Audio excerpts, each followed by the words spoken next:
I'm Nikki Jovicic from LookUpStrata and also the Managing Director of Tower Body Corporate, a body corporate management company on the Gold Coast.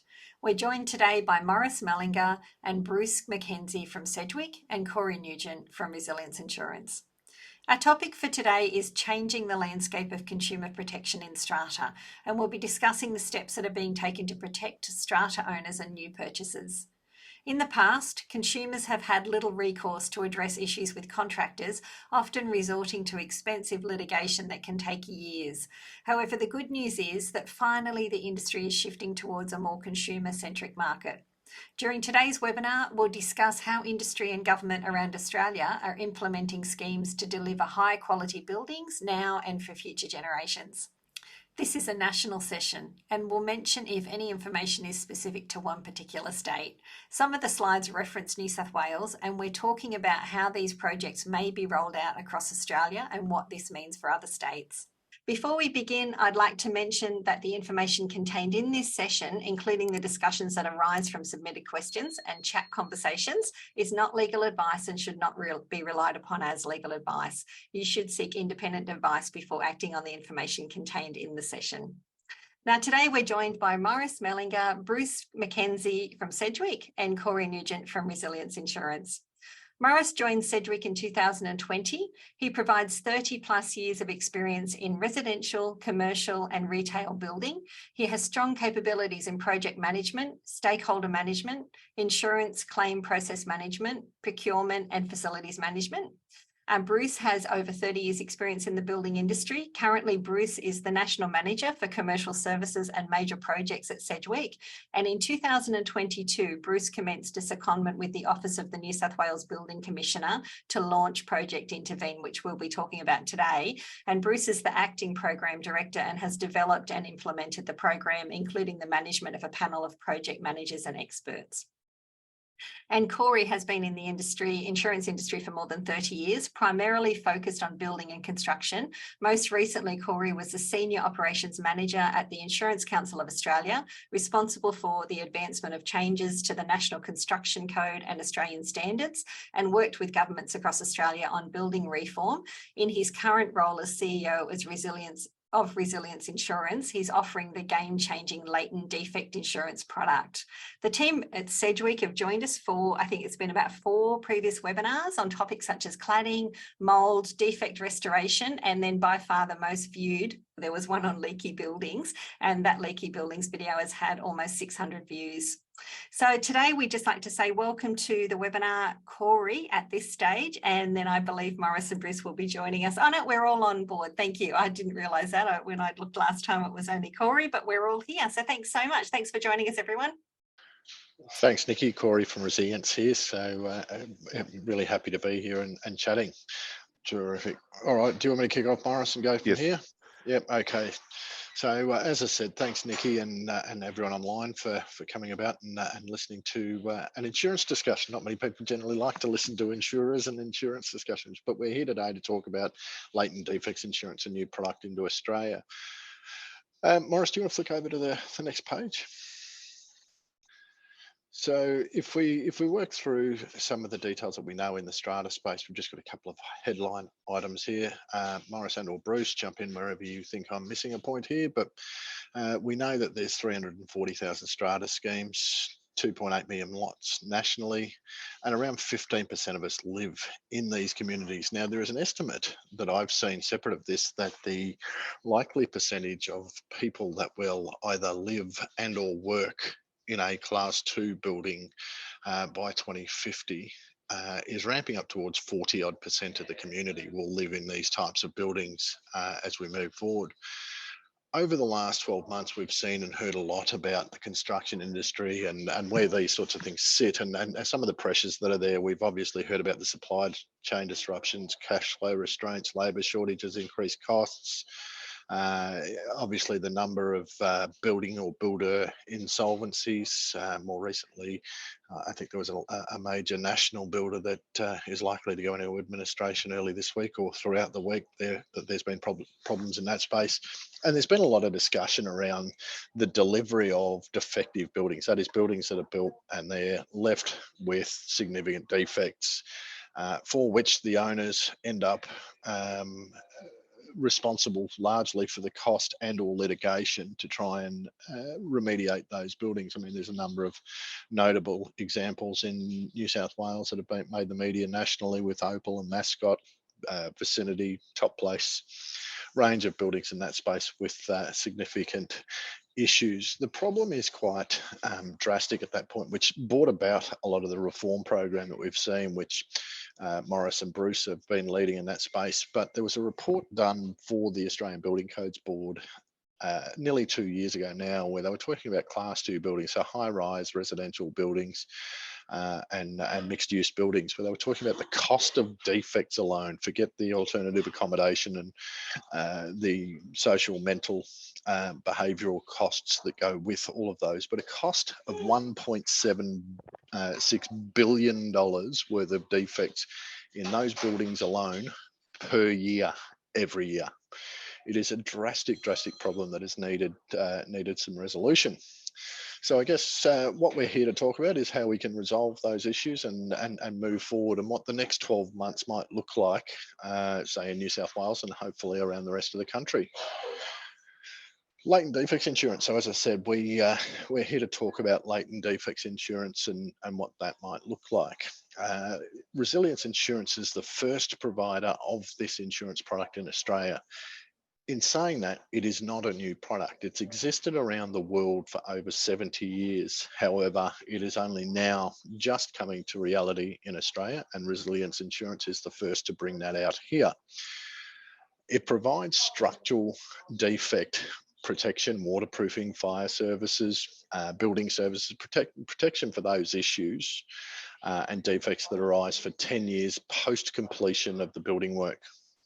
So if I look in a New South Wales example, at the moment, prior to latent defects insurance and throughout the reform, the New South Wales government have been operating what they call a strata bond scheme, where a developer needs to put in 2% of the value of the building and provide that for 2 years, so that if there is a defect in that 2-year period, then there is a 2% theoretically cash proposition for the strata to be able to come back and have those defects costed out of that bond. Now, the core problems with that is, one, it is 2 years, and the likelihood of a significant defect in a building occurring within 2 years is extremely low.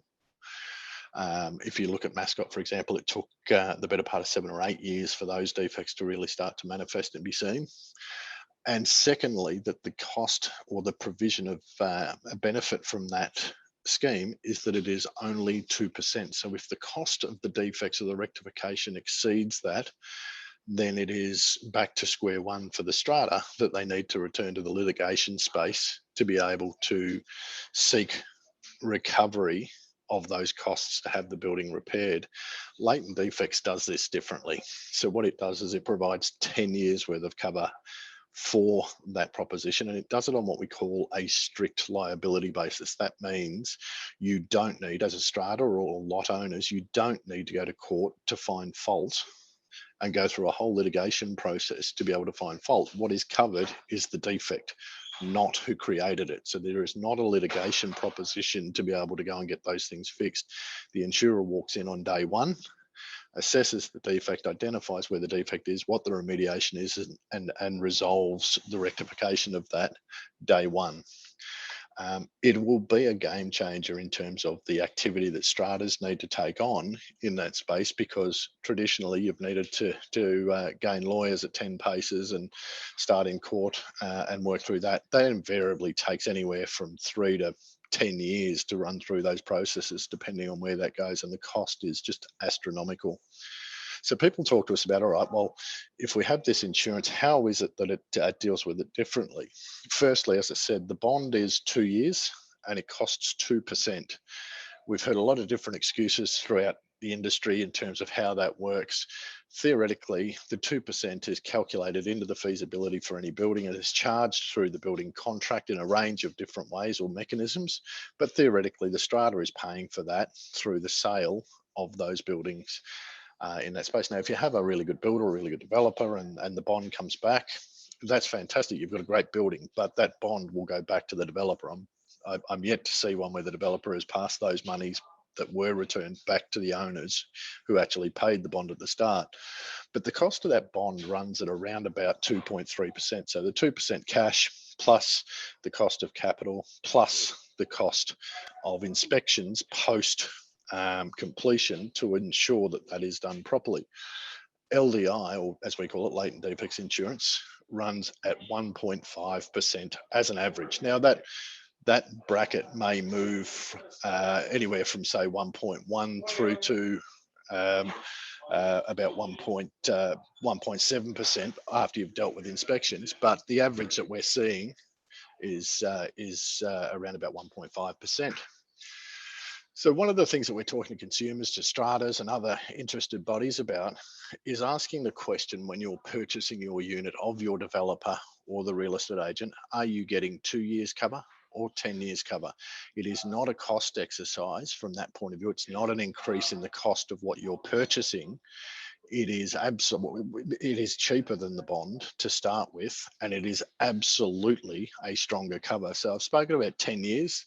The other benefit here is that the insurance product provides cover for the construction cost of the building. It's not limited to 2%. So when you have a significant issue, you can step into that space. If I talk about one building that we know of well, the Opal Towers building, the experience in there, to give you a case study example, the building had its issues, and that will go through the courts. I don't want to talk about who was right, wrong, or what the defects were. I think that's been well enough covered. But the proposition there is that with the 2% strata bond, given the cost of the building being 330 million, the proposition was that the bond collected $6.6 million. The claim that is resulted from that is currently estimated to be somewhere between $45 and $55 million. So the bond is exhausted before the building is fully occupied, but the bond is already exhausted. The claim is out at $45 million plus, and the strata is now responsible to try and work out where they can get those additional funds from to remediate that building and bring it back into a normal proposition. It gets worse than that, however, that those owners were out of the building for a considerable amount of time. In fact, they were booted out on Christmas Eve, and it took the better part of 6 to 9 months for those involved to work out who was going to deal with the remediation and start that process.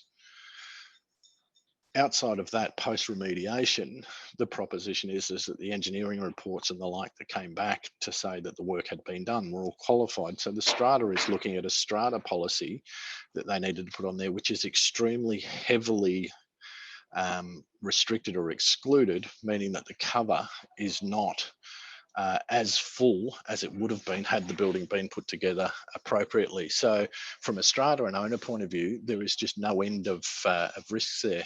A latent defects policy on the Christmas Eve when people were put out of the property, the insurer would have been there, accommodated the people, and on that same day have been engaging the right experts to have that work done immediately. So by the time the litigation process had got to a point of let's put people in the site, the building would have already been remediated because the insurer would have been in there and have fixed that problem, and the owners would have been back in the property without the issues that they're now forced to go through, which is really expensive litigation to see where they can try and get their money back. One of the key parts of how we change this, and Morris, if we flick over the next page, I'll let you talk to the TIS part because you're the expert in that space. But just leading into it, one of the mechanisms that we use to manage this type of risk much more positively is what we call the technical inspection service. So historically in insurance, insurers have insured buildings based on the completed status of the building, based on who built it and where it was. We deal with insurance extremely differently in that we require anyone that has latent defects insurance, so the developer in that case, to purchase the insurance at commencement of the building, and that all of those elements of that building, as it's put together, are inspected by a reputable and well-known inspection organisation based on a specific format. So I'll hand over to you, Morris, and you can run through that program a little fuller. Thank you, Corey. As discussed, we've we've got the TIS service, technical inspection service. Sedgwick are one of the accredited representatives here. We come into it as the policy kicks off. The process is we obtain all the construction design drawings for the project. We initially do a desktop review of the design to ensure that what's been designed stands up and there's nothing that's been missed. The important part of where this fits into it as well is this comes into it before construction actually starts on site. So it gives everyone the opportunity to make sure that from day one the process is correct. We go through this once we've approved the design drawings. This goes back into the insurer, back to the builder, and they commence their in-ground construction. Throughout the stages of construction, from excavation, foundations through to completion, we are part of the process in inspecting, doing quality inspections to ensure that what is being built is in accordance with the designs. We all know that things change over time, and sometimes what's designed does need to be amended. Part of the process is making sure that all those items are picked up, cross-checked, and certified that everything's good to go. We check through the foundations, the structural elements of the building, the waterproof membranes on the balconies and the roof, which, as you would have heard from previous issues, are a major issue out there. We look at the external cladding from a perspective of ensuring that it's been designed, installed correctly, that we have no water leaks, etc. We also have areas in relation to the fire service, not the actual function of it, but various components of it. So it is quite a thorough inspection.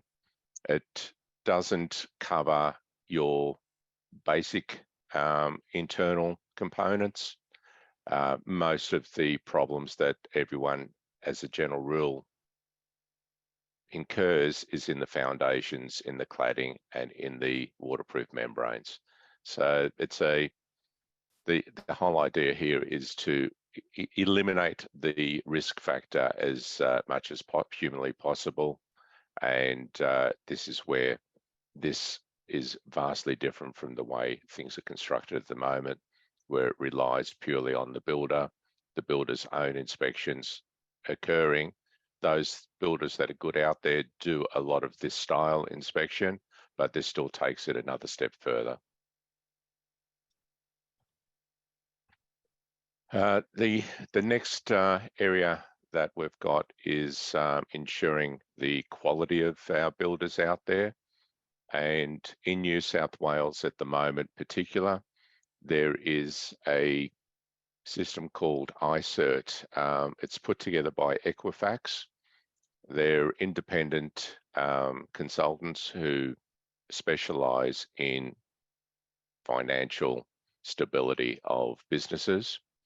And what is going on here is that all businesses at the moment, as far as in the construction industry, are being suggested that they should be part of the iCert. It's not mandatory, but it is those that are confident in their product are ensuring that they do go through the iCert process. Anything that's 3 stars and above is considered trustworthy, and this also comes back into the insurance, which relies on 3-star plus as well. The areas that they look at, as you can see, is the trustworthy. They look at how difficult a season they've had over the last year or so. Things change, whether there's been any government reform, They're looking to try to improve transparency of the business and its stability, trying to assist the businesses in lifting their capability through any shortfalls that's found. So it's not just there to try to highlight the business as a certain area, but also as a tool for the builder to try and improve their capacity as a reputable contractor. And very important from the buyer's perspective, it boosts your confidence that you've got a contractor that is more than likely to stay the distance, and as well as being very trusted. In New South Wales, it's being promoted quite heavily within the government space, suggesting that buyers should be looking at this area. And over the coming year, it's expected that this will start to roll out around the rest of the country. I'm not going to go into a lot of detail on it, but it's to say that it is data-driven. They're looking at the entire performance of the builder developer. They're looking at best practice. They're looking at any related business they've got, any supplier partners that they've got. The whole thing is really there to look at their capabilities and making sure that they can be trusted. To give a little bit of a background to it, there's a number of companies that everyone would have seen over recent times of major builders out in the field that have unfortunately gone under. And one of the things that this has shown is that on average, many of these contractors were on shaky ground 18 months to 2.5 years prior to going under. We can see by some of the contractors here that their star rating was no higher than 2, and their ability to stand up really has been diminished through pressures in some cases outside of their control, such as the crisis that we've had with our health and everything else going on. But it just highlights the effectiveness of understanding whether we've got viable contractors or not. We'll head over to Bruce now. He'll finish off on Project Intervene. Thanks, Morris. Trusting everyone can hear me okay. Thanks again, Nikki, for inviting us on this. I must say, it's always good to be involved in these things. And one of the things I wanted to start with, you mentioned before, my role in this business is national, and I get to see a lot of what happens right around the country in the construction industry, and that's obviously our specialty. I have to say, in New South Wales at the moment, it's the most exciting state to be in terms of this kind of reform that's happening at the moment. The resilience insurance is something that's happening here in New South Wales, and also Project Intervene, which I'm about to talk to, is more of a New South Wales specific thing. I firmly believe it's creating pathways at the moment for a more national approach, and that's probably one of the most exciting things. So for those owners and strata managers who do operate in New South Wales, this is certainly an exciting time for you. Project Intervene, what that is, by I guess the definition of the name, it is intended to intervene on buildings that have been completed in the last 6 years or have had an occupation certificate in the last 6 years. So this is a step backwards, unlike the insurance, which is moving forwards. This is taking a look back at what's occurred in the past and what can be done to help those owners who are involved in buildings that are not up to the standard. So the way Project Intervene works, and the first thing I'll highlight on the screen that you can see there is a web address. It's a government service, and that web address is where you do register for Project Intervene. I will harp on that during my my time here, because that's probably the most important part. If you do want to participate or register, you do need to go and have a look at that web address, and you'll get the most information that you can possibly get on Project Intervene. But what I'll do now is just give you a summary of what the program is about. So as I mentioned, it's for projects that date back up to 6 years, and in some instances they will consider projects up to years old. The idea there is, if you do have a defect in your building, and the definition of a serious defect again can be found at that web address. I won't go into detail on that now, but it is by obviously by its description, it's something that is more serious in the building. Structural waterproofing does classify, because that is a obviously something that affects the health and amenity and the occupation of a building. And the other condition of Project Intervene is it needs to be in the common property. So it's focusing on those common property defects. So some of the entry criteria into Project Intervene, if you are considering this, the first thing I will highlight, sorry, Morris, can you just jump back one slide? The first thing I'll highlight is that to be eligible for the scheme, the builder or the developer must be solvent, so they must still be trading, because the purpose of Project Intervene is to hold them accountable. And this is where to enter into the scheme, there's no cost to the owner. You simply go to the website and you register, and there is a deadline for that registration. I'll come to that in a second, but you go to the website, you register for Project Intervene, and what occurs there is an inspection is done on your building. That's what Sedgwick are doing at the moment for the Commissioner's Office. Our role in the program managers for Project Intervene is to run that inspection service through a panel of experts. They'll go out, they'll inspect your building, they'll come up with a report, and they'll highlight the defects, the serious defects in your building. And a process begins from that point forward, where the Commissioner's Office or the Department of Fair Trading will start to interact with the developer and the builder, and they'll look towards getting an undertaking for your building, which is a commitment, basically a financial commitment by the developer or the builder to get those defects rectified. So that's really the focus of Project Intervene, is to get that sort of action going. One of the most common questions we get asked, and I will clarify this, and I hope everybody takes this on board. Most people who have defects in buildings, in particularly Class 2 buildings, which is residential, have some form, particularly if they've got problems, they have potentially some form of action going on, whether that be with a lawyer or a tribunal or some sort of current action. Project Intervene doesn't interfere with that. It can be run in parallel. There's no downside to getting involved in Project Intervene and getting the Department of Fair Trading involved.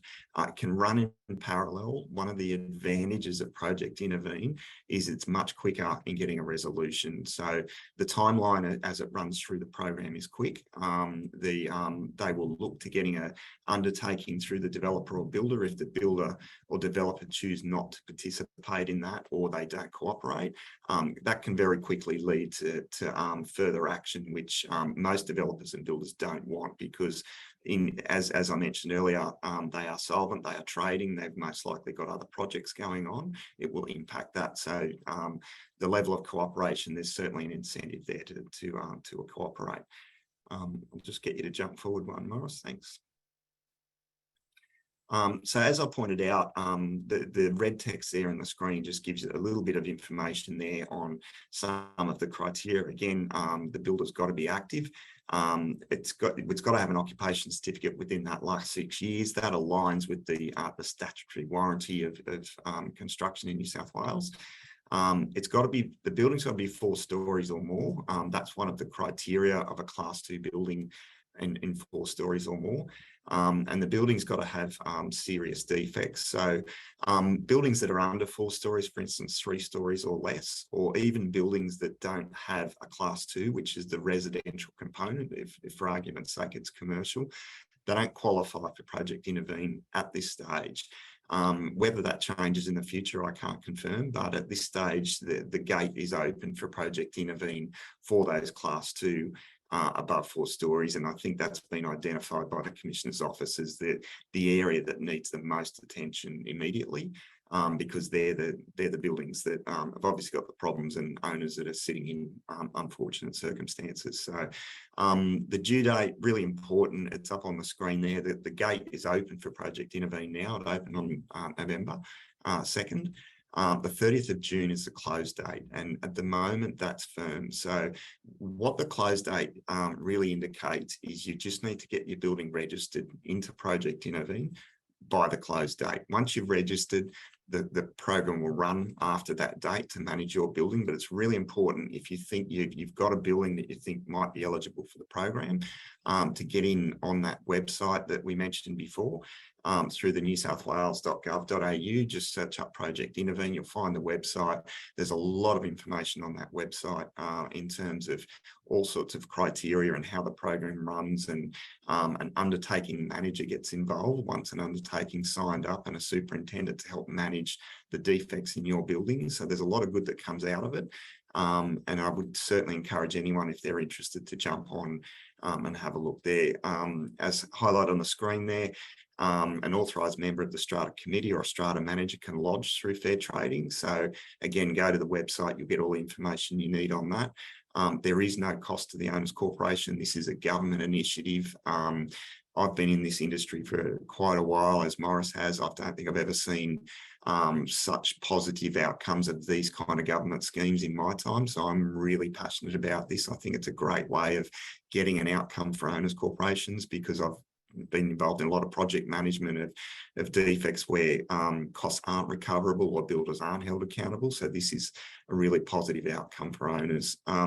There's no destructive testing other than a case-by-case basis. So really the inspection service does involve having a look over all of those potentially serious defects on your property, and then that undertaking gets signed up. So there's 5 key elements that are focused on by the inspectors when they come out to site. These elements are probably not foreign to most people. They're really the big ticket things that exist in common property. Those elements are fire. Fire at the moment is one of the highest ranking defects in terms of compliance in a building. There's structural services, waterproofing, and building enclosure. So they're the elements that are focused on. And then once the defect's written up, that'll go in through the report and through to the developer, where an undertaking will be proposed. So that's really the way the scheme works. Yeah, look, I would certainly encourage anybody who thinks they've got a building that might be eligible for the scheme, go to the website, have a look. A lot of questions you may have right now, I think you'll probably find would be answered in going to the website. It's very descriptive and a lot of information there to take in. Unfortunately, there's probably Project Intervene is not as broadcast widely as what it should be at the moment, but it is certainly building momentum at the moment, and the messaging obviously from our business and also New South Wales government is to get that message out there and try and get people to participate. It's really a scheme, I have to say, there's no downside to. So so that's Project Intervene, and hopefully that sort of clears up for people what the scheme's about. Thanks, Bruce. Just in finishing up, some other areas that we consider relatively important to be looking at from an OC perspective is being very proactive with your maintenance and implementing your 10-year maintenance plans and all capital works programs. The longevity of every building is making sure that it is kept in good order. We've been talking a lot about buildings with potential problems in the past, and today's discussion's been about buildings where hopefully we're turning the corner and being able to get better quality buildings, and in other cases be able to get some rectification happening without too much of a headache for owners. But once we do have something in a good area, we need to make sure we keep it with that. The other big one is dealing with issues as they arise. I quite often find that coming to properties and looking at some of the issues, balcony leaking is probably a prime example where there's been a problem potentially for 2 or 3 years before someone has actually said something or done something about it. It's been relatively minor initially, but there have been signs of disturbance of the waterproof membrane. And some of these can be relatively simple, such as looking at the condition of the grout in your balconies. Quite often you'll start to see a bit of a calcification happening in there. That's a sure sign that you've got a problem lurking underneath, and really want to be dealing with those, dealing with any minor leaks, any bits of material breaking off or cracking. Just get onto them as they arise before they become big problems. We've seen around the country a number of different state government programs, Intervene, CSV down in Victoria with the cladding, and there's a number of other different ones that keep popping up in the background. It's always good to try and stay on top of what the government is up to in your relevant state, and see if you are having anything that relates to those programs. Try and get involved in those programs as soon as you can when you see them. They're there to try and help you, and the longer you leave them, the less chance you're going to get of getting assistance. So it is definitely a good way to ensure that you minimize your problems on site.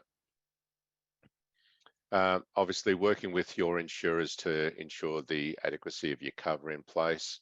This changes on a regular basis. Make sure that your cover is reviewed on a regular basis. The last few years with the cost of build, it's a pretty big one, and I would expect there'll be a number of properties out there which are currently underinsured. So those that haven't had valuations done in a while, probably a good idea to start looking at that, and also work with them with any rectification work that has been done on properties that they're aware of. Make sure the insurer's aware that things have been rectified, cladding's been replaced if you've had flammable cladding, etc., because that will impact your premiums as well and help you to reduce your premiums. Engaging experts to assist you with your remedial programs and doing your research. It's always obviously makes sense to have someone on board that understands the process of any remedial work that needs to be done, going through evaluating what it is, working out how to rectify it, and then ensuring it's rectified correctly. A lot of people are obviously good with working through things, but at the end of the day, you want to ensure that what's being done is being done correctly, and you want to be doing it once. You don't want to have to come back again. So make sure that whoever it is that you engage to do these, that they are also familiar with these sorts of issues and are able to provide the right guidance with what you've got. The last thing you want is someone that is from a totally different field and doesn't understand what it is that needs to be done. The last one that I'll put on there, I thought is worth bringing up today, and that's with the introduction of electric charging stations in your Class 2 buildings. With the big push to have electrical vehicles out there, there's a lot of chatter around apartment buildings with requests for charging stations. Can they plug into the local power point? All this sort of thing. There's a few things that you need to be mindful of with it. One is obviously from a cost perspective. If they're plugging into a power point, then the entire building is paying for charging of their vehicle. But the other thing is that it's putting stress on the electrical service. Ideally, the charging station should have their own dedicated circuits to ensure that they're able to activate safely. The other part of that is the risk of fire. There have been a number of cases coming through the European experience being a bit further advanced than what we are, and what's starting to happen here as well, where we've seen a number of electric vehicles catching on fire during the charging process. It's not a nice thing to be hearing about, and can be avoided in some cases, but the safety of obviously the building and the tenants within the building, occupants within the building, is paramount, and working through everything that can be done to ensure that that is done in a safe manner. The authorities are working through rules and regulations on that at the moment, and that will be becoming tougher, so to speak, to make sure that everyone is protected and minimise the chance of anything happening, such as a fire. But the biggest thing that they're looking at is personal safety, and making sure that is paramount. So if anyone is wanting to plug their power lead into a PowerPoint, just be mindful that you need to start to look at a process on how you're going to manage that within your properties, so it's not just done ad hoc. That's really all that we've got today. I hope that we've been helpful in what we've brought across, and we'll staying online now. I'll hand back to Nikki, and she'll be running through the next phase of this. Thank you. Excellent. Thanks so much, Morris. That was great. Thank you to Corey and also to Bruce as well. And the whole point of the session was to bring us all up to date with what was happening out there, and the positive initiatives that are happening in New South Wales to begin with, predominantly at the moment, of course, but seeing them hopefully roll out to the other states as well. And we'll bring you as much information and update on that as it's happening, to let everyone know what's happening moving forward. What additional controls over building development can or should be implemented? Look, I can just add, and something I didn't raise when I spoke before, but in New South Wales, we've got a couple of new acts that have been introduced: the Residential Apartment Building Act, or RAB Act, and the DB&P Act, which is Design Review. Basically, there are a couple of bits of legislation that have been, I would have to say, a bit of a game changer in New South Wales, and I'd like to see that certainly introduced in other states, because they've certainly created avenues such as Project Intervene to be able to be used, because it is a lawful mechanism that it's used through, being an act. So yeah, look, I guess ideally what I'd like to see is a similar kind of approach in other states. I think that gives the leverage that's needed in the construction industry for sure. Thanks for that, Bruce. Thanks for jumping in there. Okay, we'll look at New South Wales now. So one from New South Wales was, will the indirect cost of insurance be expected to increase if we register, or is there a pause until resolution of the government findings? And will insurance companies increase the cost of insurance while we wait for works to be done? So Corey, is that one for you? I think it's probably more relevant to strata insurance and maybe Intervene, I think, because it seems to be headed towards that type of insurance. But as I was saying before, the latent defects insurance proposition is one that is, in fact, in New South Wales at least, is cheaper than the strata bond requirement that exists now. And when the price is set at the start, it's taken out by the developer in favour of the strata or the OC and the individual owners. So it passes through there, and there is a one-off cost. So it's not an annual cost on an ongoing basis. So there is no chance of inflation hitting that premium. Since all of this is what should be done correctly at building approval stage, why is not the inspection which is planned done at the project completion before it's classified as fit for habitation? Would it not be better to do this then, rather than wait for problems to happen? Yeah, I can go through some of that, I guess. In terms of where we're at, the would we, should we, could we has been the way the industry has operated for many, many decades. And as Bruce said, the DBP Act, the RAB Act, and a whole range of reform in New South Wales, including identification of, say, ICERT on trusted, as we would call, developers and builders and other players, provides a position that enables better oversight during construction of who is doing the work. We can't just continue to do things the way we have, implement some regulation and then expect that buildings will be put together differently. What we need to do is to get involved in the construction process, inspect during the construction process as an independent process, and ensure that what is put together is, one, built to design, two, that the design is adequate, and three, that what is delivered to what was purchased by those owners when they went in the display suite. So we need to deal with it differently. So I agree with Bruce's comment before that not just the resilience insurance, but those regulations that have come into place work really well. So a program like resilience insurance and iCert, we are market-facing, market-led propositions that support that regulatory reform by changing the way we deliver buildings. Yeah, look, I agree. And the one thing I'll add, thanks, Corey, is the Design and Building Practitioners Act is the one that I mentioned earlier.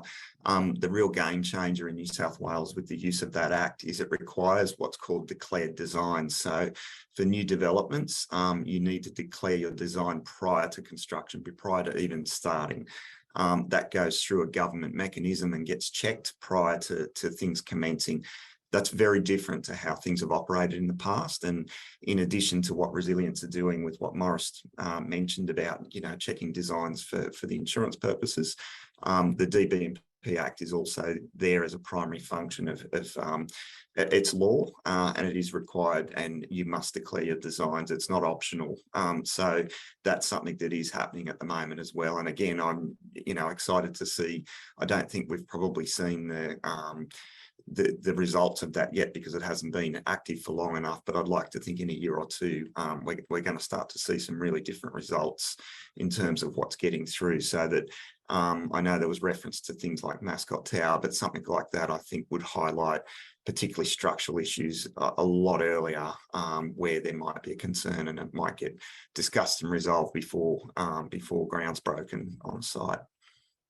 Okay, thank you. And we did have a comment come through saying our building is currently working closely with Project Intervene. It's an amazing initiative and full credit to all involved. I'd highly recommend it to any owners corporation. So that's great coming from someone who's actually dealing with it. What's happening around Australia? Like, how do you have any timelines, or do you have any information for those that are joining us outside of New South Wales? I know we've got people in here, well, definitely I've seen from Victoria, Queensland, WA. Do we have any sort of a timeline or information about what's happening in those other states and how quickly things will be rolled out? Yeah, look, if I was to sit there and look at it in two buckets, there is the regulatory reform process that many states are working through. As Bruce said before, New South Wales is probably the most exciting of that, and potentially quite a long way down that road in that space with Intervene and Project Remediate and the Construct New South Wales platform that existed. But iCert and Resilience Insurance is a national proposition. So we are offering our products on a national basis already.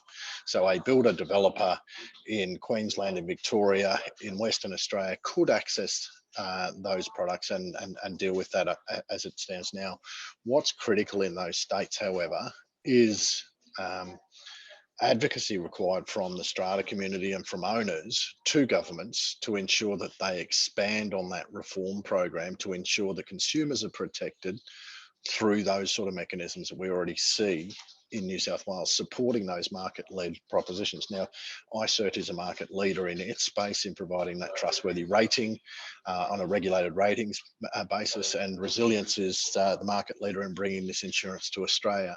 That doesn't say that governments need to advocate for our product as such or advertise for us. It is expanding the market, enabling choice and capability in those markets. We are speaking with the governments extensively, and hopefully we'll see some advancement in other states at that level.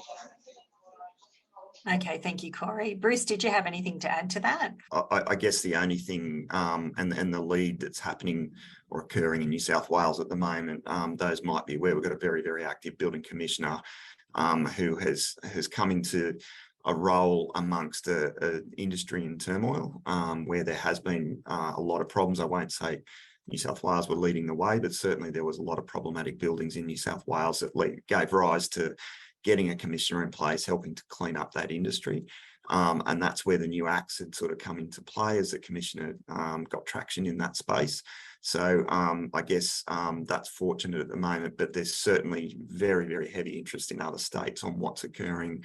I know there's a fair bit of collaboration going on, and yeah, look, what will come down the track, we don't know, but we'd like to think that certainly the examples that are being set at the moment will create a standard, I guess, or a bar that the other states are going to start to look to and at least meet.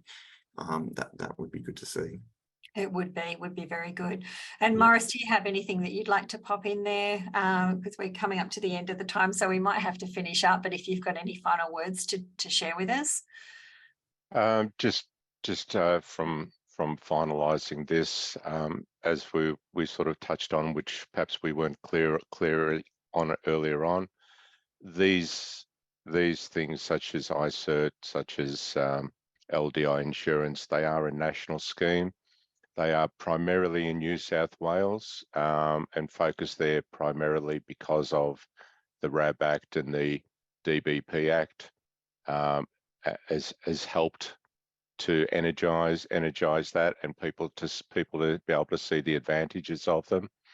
But you will start to see in the coming months more and more activity around the country as more and more builders take up the ICERT, and as more activity happens within the new development space and the public start to demand the changes. I think that's the big message that the developers are going to start to get, is that everyone is going to want to see changes, and they're going to start talking with their feet and moving to products out there that do have these stricter areas in place.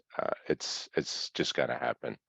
The governments are also around the country are starting to work towards some similarities to New South. I don't think anyone will actually copy New South because we have this friendly rivalry going on around the country, and no one likes to be seen doing what New South is doing. But I think it will be a bit of a pivoting point with the other states coming online. And I think over the next 12 months plus, we should start to see hopefully some action happening there.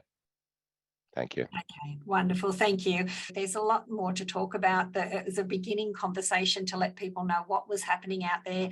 If you weren't aware of the changes that were happening, I'm sure you've heard something about it, but you might not have been sure of the detail of it. It's provided you with that extra detail, whether you're in New South Wales or outside of New South Wales.